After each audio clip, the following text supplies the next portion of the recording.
एक बार फिर से हमारे YouTube channel SB success point पर आपका स्वागत है।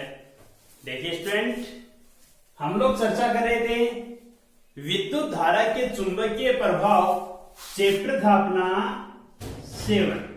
कौन सा था? 7 नंबर चैप्टर, क्लास 12 की अपन बात कर रहे थे। और क्लास 12 में हम लोगों ने चुंबकीय क्षेत्र और चुंबकीय क्षेत्र से पहले और स्टेट के प्रयोग थे उनके बारे में अध्ययन किया था, चुंबकीय क्षेत्र के बारे में अध्ययन किया, और उसके बाद हम लोगों ने चुंबकीय बल के बारे में भी अध्ययन किया था। और चुंबकीय बल मैंने कहा था आपको कि इंपॉर्टेंट पॉइंट है, और उस पॉइंट पर आपको 3 केस भी बताए थे, तो तीनों केस भी ध्यान रखना, और चुंबकीय बल की वैल्यू है वो भी ध्यान रखना। ठीक है, तो आज उसी के आगे अपन बात करते हैं। अच्छा पॉइंट है ये भी। कोई भी धारावाही चालक हो अपने पास, उसके लिए बायो सावर्ट नियम, कि बायो सावर्ट का नियम क्या है। टॉपिक अपना धारावाही चालक के लिए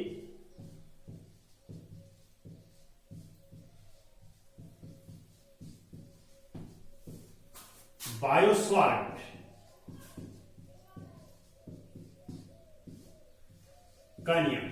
देखिए, बायो स्वार्ट भी कह देते हैं इसे, बियो स्वार्ट भी कह देते हैं। तो आपको जो भी पॉइंट मिले कंफ्यूज नहीं होना, कोई भी पॉइंट मिले बियो स्वार्ट लिखे तो भी ठीक है, बायो सावर्ट लिखे तो भी अच्छी बात है।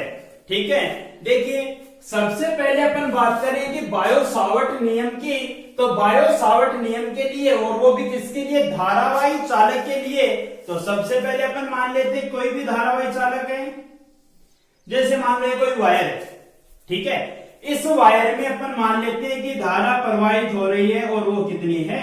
आई धारा प्रवाहित हो रही है। धारा प्रवाहित होगी तो धारावाही चालक बन गया। अब क्या करें अपन? कोई भी एक अल्पांश मान ले इस पर। क्या माने? कोई भी अल्पांश। देखो किसी भी वैल्यू यदि अपने को टोटल चाहिए तो सबसे पहले उसके लिए क्या करें अपन? कोई भी अल्पांश मान के चले, फिर टोटल वैल्यू निकालने के लिए क्या कर दें? उसका इंटीग्रेशन कर दें। तो इसके कारण मान लेते हैं अल्पांश के कारण कोई बिंदु P पर है चुंबकीय क्षेत्र है, अपने को कैलकुलेट करना। बायो सावर्ट का नियम यही कहता है कि चुंबकीय क्षेत्र की वैल्यू वो कितनी होती है इसके लिए। मान लिया कोई बिंदु P और वो भी कितनी दूरी पर है? R दूरी पर विद्यमान है। ठीक है, बात समझ में आई? तो बायो सावर्ट का नियम सीधे सीधे कुछ भी नहीं कहता। देखिए सबसे पहली बात, आप 5 पॉइंट ध्यान में रखिए। बायो सावर्ट का नियम आसानी से सोल्व हो जाएगा। 5 पॉइंट कौन कौन से हैं? पहला पॉइंट कि अल्पांश, मोटाई मान लेते कितनी इसकी? dl, कि अल्पांश के कारण बिंदु P पर चुंबकीय क्षेत्र का मान dp, क्योंकि अल्पांश के कारण है तो dl है, तो अल्पांश के कारण अल्पांशिक चुंबकीय क्षेत्र मानते अपन dp है, वो तार में प्रवाहित धारा के क्या होता है? समानुपाती होता है। पहली बात कि अल्पांश के कारण बिंदु P पर चुंबकीय क्षेत्र का मान तार में प्रवाहित धारा के क्या होता है? समानुपाती होता है। ठीक है, दूसरा पॉइंट dp कि अल्पांश के कारण बिंदु P पर चुंबकीय क्षेत्र का मान अल्पांश की मोटाई dl है, अल्पांश की मोटाई के क्या होता है? समानुपाती होता है। ठीक है, तीसरी बात कि अल्पांश के कारण चुंबकीय क्षेत्र का मान डायरेक्शन, बिंदु P की जो दिशा बन रही है चुंबकीय क्षेत्र की दिशा, और तार में प्रवाहित धारा, यानी धारा की देखो इसके लिए डायरेक्शन यही तो है, तो धारा की दिशा में और इसके लिए चुंबकीय क्षेत्र की दिशा के बीच में बने कोण के ज्या घटक के 3 घटक होते हैं अपने पास। एक तो होता है ज्या घटक। ज्या घटक कौन सा होता है? Sine theta. एक होता है कोज्या घटक। कोज्या घटक कौन सा होता है? Cos theta. और एक होता है स्पर्शज्या घटक। स्पर्शज्या घटक कौन सा होता है? Tan theta. ठीक है, तो कौन सा बताया आपको कि दोनों के लिए धारा की दिशा में, या ऐसा कहते हैं कि धारावाही अल्पांश में जो धारा अल्पांश है उसकी दिशा और चुंबकीय क्षेत्र की दिशा के बीच बने कोण के ज्या घटक की क्या होता है, समानुपाती होता है। तो डीपी समानुपाती किसके हो जाएगा, साइन थीटा के। ठीक है, बात समझ में। 3 पॉइंट। चौथे पॉइंट के अपन बात करें तो अल्पांश के कारण बिंदु P पर चुंबकीय क्षेत्र का मान अल्पांश और बिंदु के बीच की दूरी के वर्ग के क्या होता है, व्युत्क्रमानुपाती होता है। तो डीपी व्युत्क्रमानुपाती किसके होगा, 1/r², यानी समानुपाती 1/r², या व्युत्क्रमानुपाती किसके होगा, r² के। बात समझ में। 4 पॉइंट तो आपको ये ध्यान रखने हैं। ठीक है, और 5वां पॉइंट कौन सा है कि इसके लिए अपन जो कांस्टेंट काम में लेंगे वो कांस्टेंट आपको ध्यान में रखना है। ठीक है, तो देखिए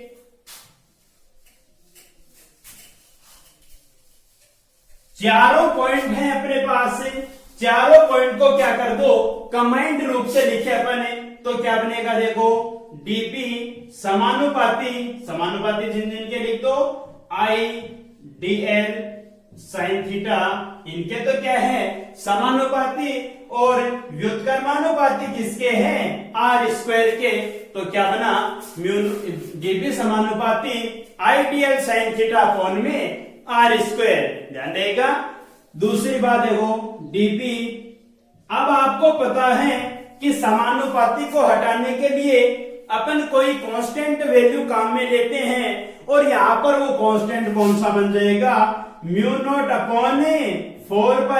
ध्यान रखना कांस्टेंट कौन सा है, μ0/4π IDL साइन थीटा बाई कितना होगा, r²। ये बनेगा बायो सावर्ट नियम बन जाएगा।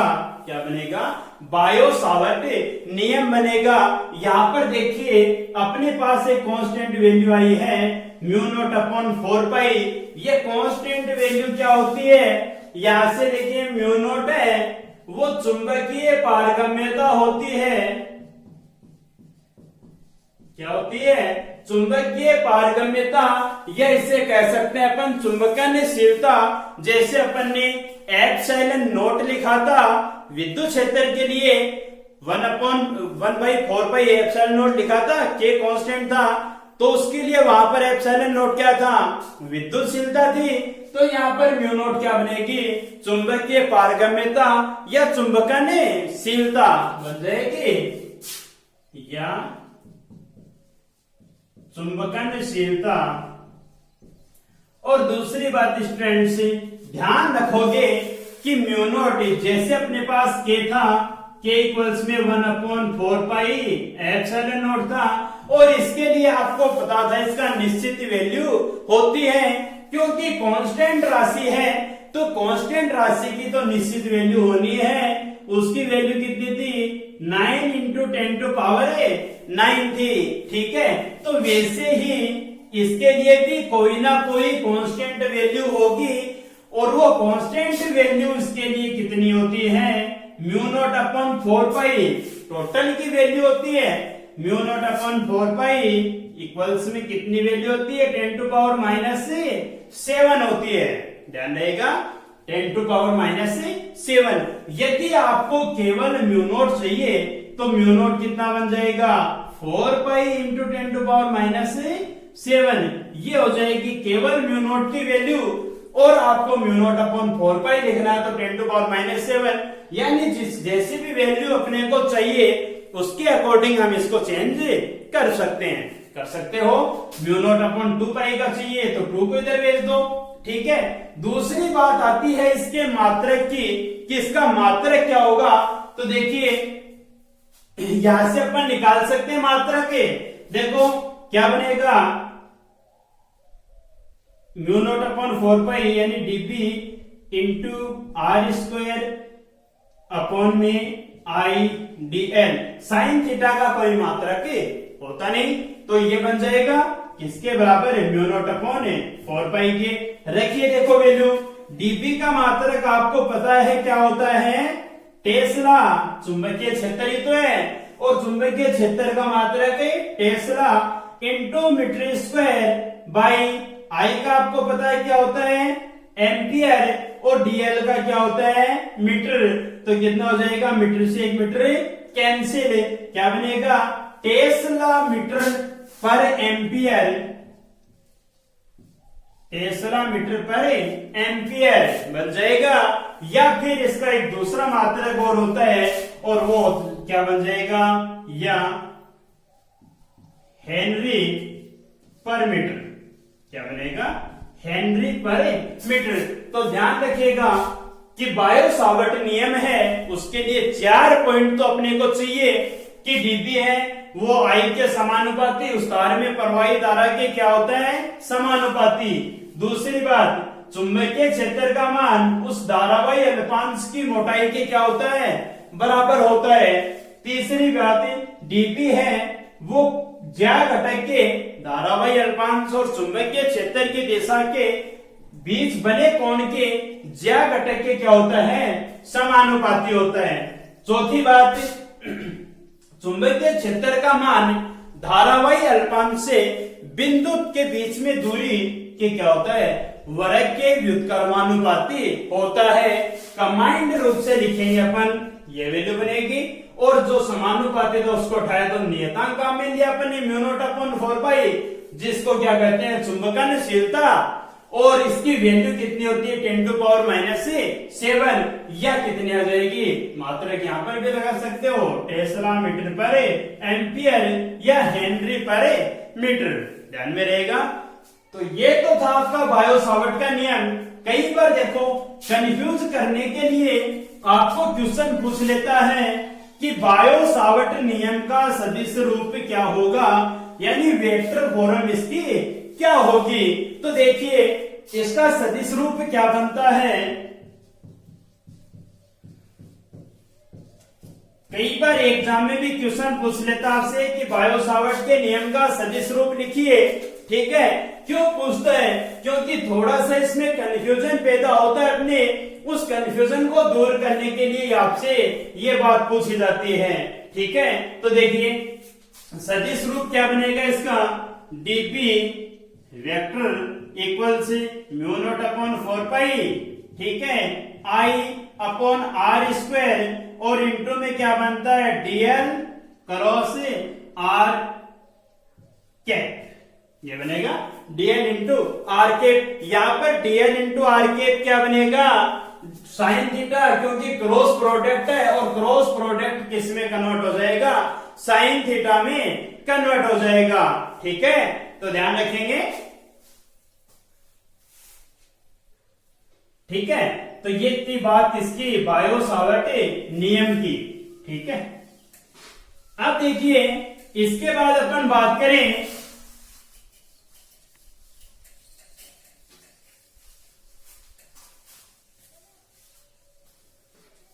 अपने पास पॉइंट आता है कि चुंबकीय क्षेत्र की दिशा ज्ञात करने के नियम, चुंबकीय क्षेत्र की दिशा ज्ञात करने के नियम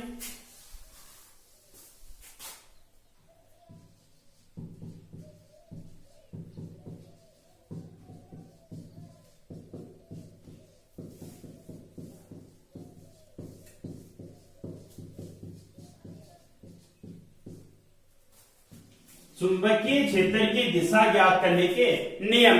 तो देखिए इसके लिए मुख्यतः अपने पास 3 नियम हैं, ठीक है। कौन कौन से हैं, पहला है मैक्सवेल का दाएं हाथ का नियम, पहला कौन सा है, मैक्सवेल का दाएं हाथ का नियम। दूसरा है वर्तीय धाराओं के लिए नियम,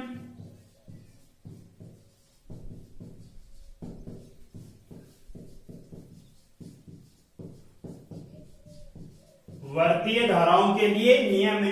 और तीसरा अपने पास है मैक्सवेल का कॉर्क पेच नियम है,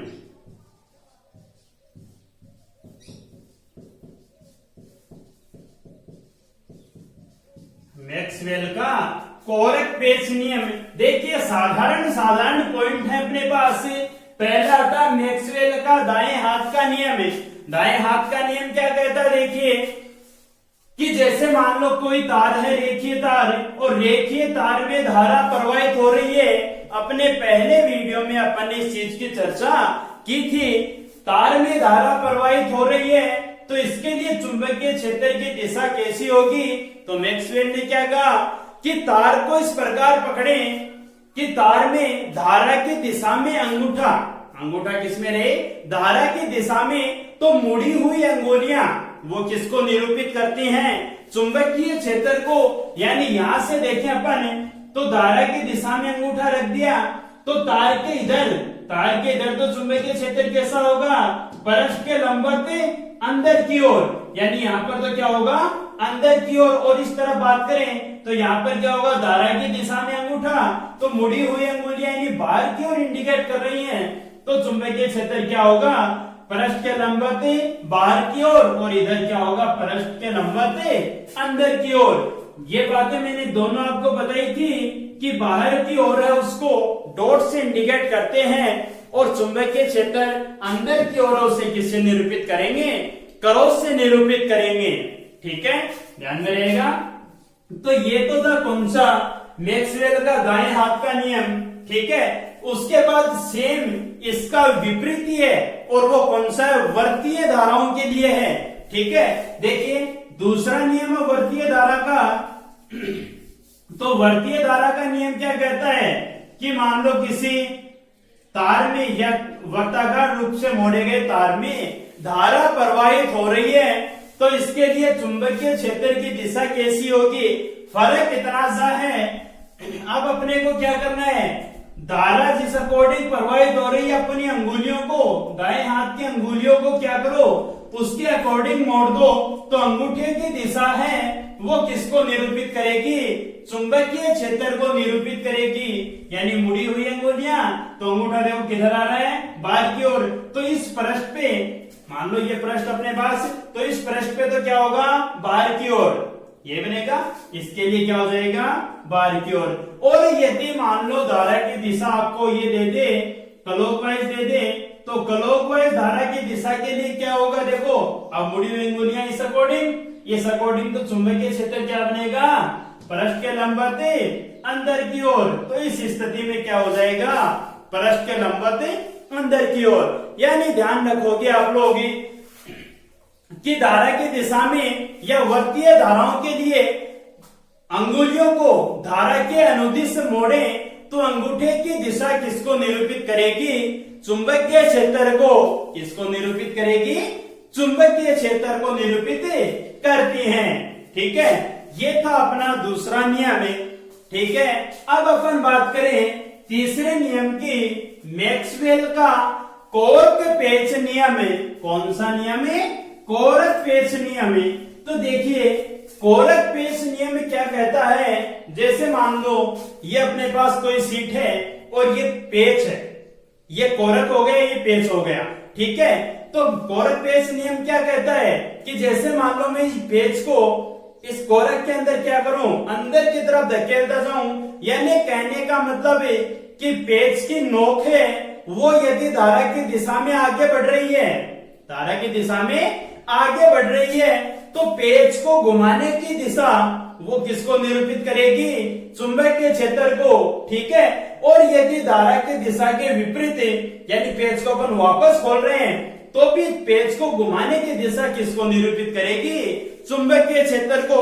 यानी सेम अपना पहले वाला सही है कि यदि पेच आगे की तरफ धारा की दिशा में आगे की तरफ बढ़ता जाएगा तो चुंबकीय क्षेत्र क्या होगा, जिधर अपन घुमा रहे हैं उस तरह पे चुंबकीय क्षेत्र का मान होगा।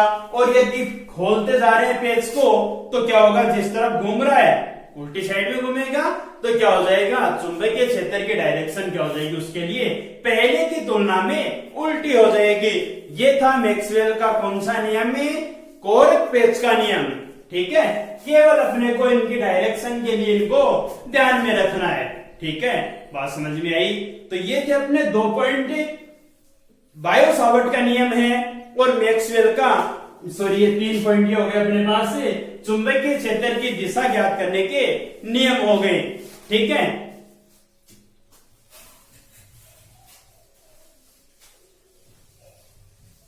अब देखिए अपने पास नेक्स्ट पॉइंट है कि बायो सावर्ट नियम के अनुप्रयोग। और अनुप्रयोग के लिए देखिए आज वाला वीडियो थोड़ा सा मैं छोटा ही बनाऊंगा। क्यों?